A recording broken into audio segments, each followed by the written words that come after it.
Student, ये अपने क्षितिज के काव्यखंड के नेक्स्ट वीडियो में अब सबद फर्स्ट का प्रश्न उत्तर कराने जा रहा हूं। इसके लिए आपको एक, जब फेयर में आपको बनाना होगा तो इस तरीके की आपको एक कॉपी लेना होगा और ये कॉपी रजिस्टर में होगी, रजिस्टर टाइप में होगी, छोटी कॉपी नहीं होगी।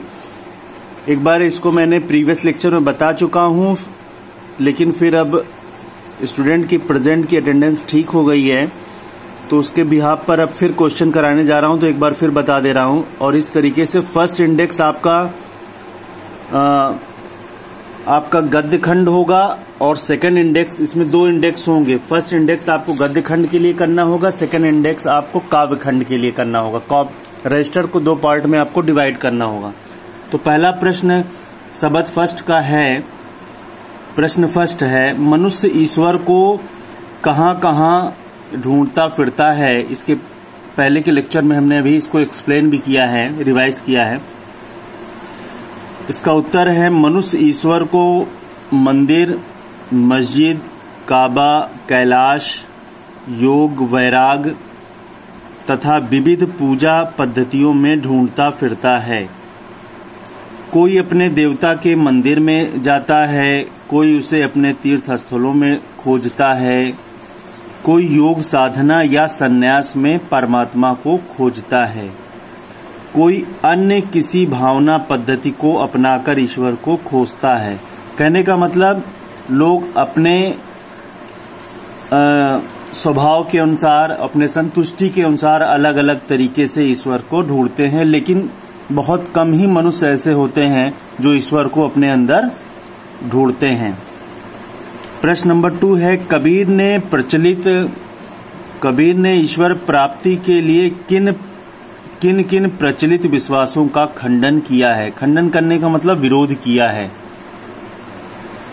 कबीर ने ईश्वर प्राप्ति के लिए प्रचलित विश्वासों का खंडन किया है, जो निम्न हैं। कबीर के अनुसार ईश्वर न मंदिर में है, न मस्जिद में है, न काबा में है, न कैलाश आदि तीर्थ स्थल या तीर्थ यात्रा में है। वह तो ना तो कोई कर्मकांड करने में मिलते हैं, न योग साधना से मिलते हैं, न वैरागी बनने से, कहने का मतलब वैरागी जीवन से ईश्वर की प्राप्ति होती है। ये सब ऊपरी दिखावे हैं, ढोंग है।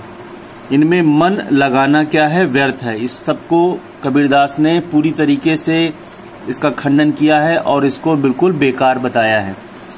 तीसरा प्रश्न है, कबीर ने ईश्वर प्राप्ति को सब श्वासों की श्वास में क्यों कहा है।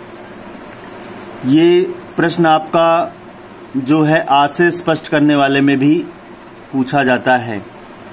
तो प्रश्न का उत्तर है, कबीर के अनुसार ईश्वर घट घट में व्याप्त है, यानी इस संसार में जितनी भी चीजें हैं सभी में ईश्वर का अंश विद्यमान है। वह सांस सांस में समाया हुआ है। वह हर